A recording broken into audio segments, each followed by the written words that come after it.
ჩემი დღევანდელი ლექცია ეძღვნება გამოჩენილ ქართველ ფსიქოლოგს, ფილოსოფოს და პედაგოგს, მის მოღვაწეობას და მის თეორიას,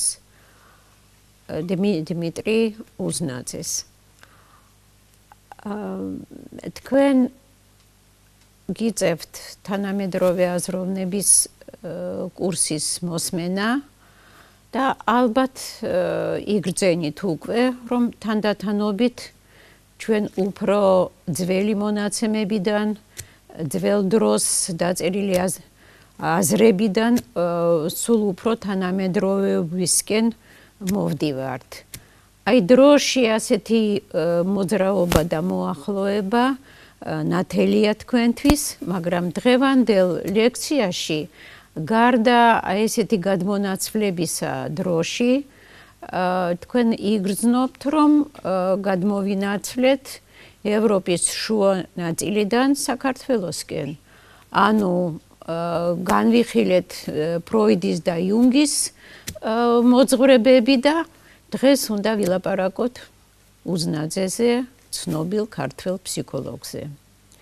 აი სწორედ იმის გამო, რომ ჩვენ დროშიც და სივრცეში თბილისისკენ და მე-20 საუკუნის შუა რიცხვებისკენ გადმოვედით, მე მეძლება შესაძლებლობა დავიწყო ჩემი ლექცია, ჩემი პირადი მოგონებებით უზნაძის შესახებ. მქონდა მე ეს ბედნიერება მომესმინა მისი ბოლო კურსი 1950 წელს უზნაძე ფილოსოფიის ფაკულტეტის მე-4 კურსზე ატარებდა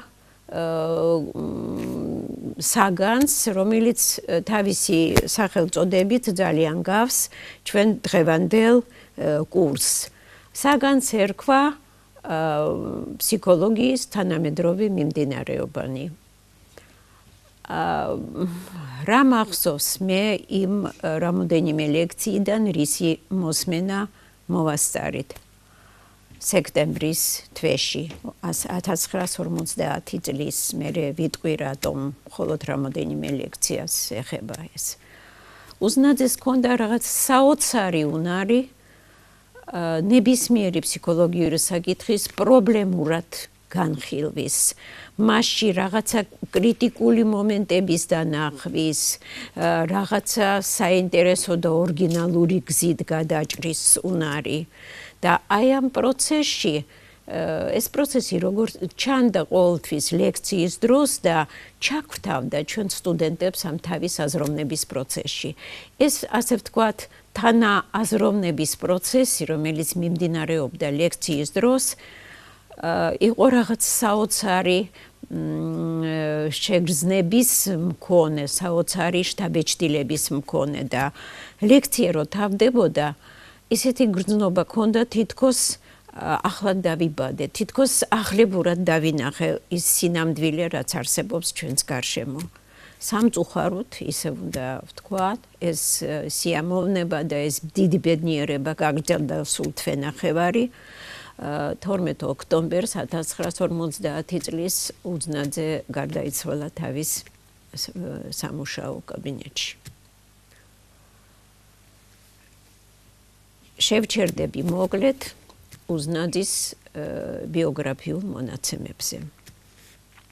დიმიტრი უზნაძე დაიბადა სოფელ საქარაში, იმერეთიეს 1886 წელს. დაამთავრა ქუთაისის გიმნაზია და 1905 წელს გაემგზავრა გერმანიაში, ქალაქ ლაიფციგში და დაიწყო სწავლა ლაიფციგის ფილოსოფიის ფაკულტეტზე.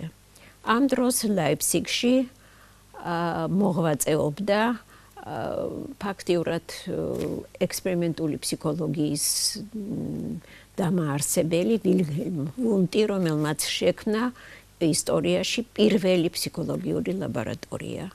სწორად იქ მიიღო უზნაძემ თავისი სპეციალური ცოდნა.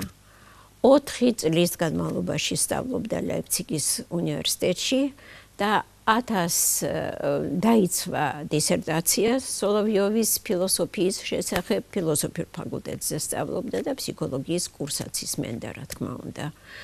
და 1909 წელს ჩამოვიდა ქუთაისში. ჩამოსვლისთანავე იწყებს აქტიურ მუშაობას პედაგოგიური ხაზით, პუბლიცისტური ხაზით და კვლევასაც იწყებს. უზნაძე ასწავლის სკოლაში, ასწავლის ფსიქოლოგიას, ისტორიას და მაშინვე იგრძნო რამდენად რა ცოტა ქონდა სტუდენტებს და მოსწავლეებს ქართულ ენაზე დაწერილი სახელმძღვანელოები და თვითონ წერს სამ საინტერესო სახელმძღვანელოს ისტორიაში, პირველყოფილი პერიოდის, შუა საუკუნეების და ახალ ისტორიას.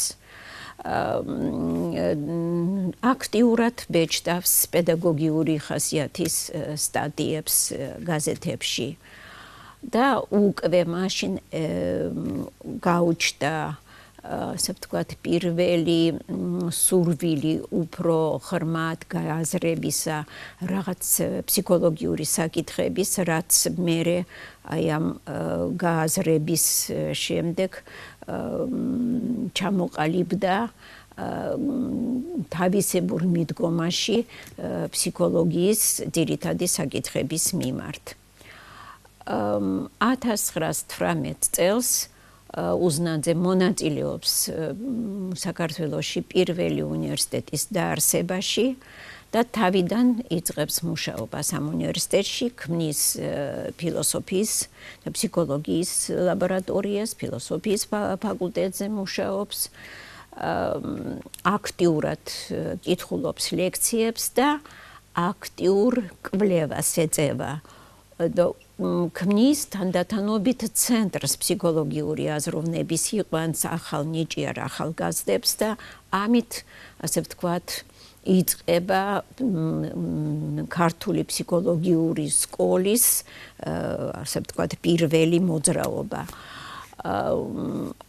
ამ სკოლის გამაერთიანებელ იდეას წარმოადგენს უზნაძის მიერ წამოყენებული და დამუშავებული განწყობის თეორია. 1941 წელს მეცნიერებათა აკადემიის შექმნასთან დაკავშირებით უზნაძე ქმნის ფსიქოლოგიის ინსტიტუტს, ხელმძღვანელობს ამ ინსტიტუტს თავისი სიცოცხლის ბოლომდე. ბოლო წლებში, 30-იანი წლებიდან დაწყებული უზნაძე ქმნის რამოდენიმე ძალიან საინტერესო წიგნს. პირველად ეს არის სტატიები ფილოსოფიური ხასიათის ანრი ბერგსონის შესახებ, იმპერსონალია. შემდეგ წერს წიგნს ზოგადი ფსიქოლოგია, სადაც მთელი ფსიქოლოგიური მონაცემები გაშუქებულია და გააზრებულია განწყობის თეორიის თვალსაზრისით. 47 წელს აქვეყნებს ბავშვის ფსიქოლოგიის სახელმძღვანელოს და გარდა ამისა ორ დიდ ტომს, რომელსაც ქვია განწყობის ფსიქოლოგიის საფუძვლები. ისევ ვიმეორებ, 1950 წელს უზნაძე გარდაიცვალა თავის სამუშაო კაბინეტში.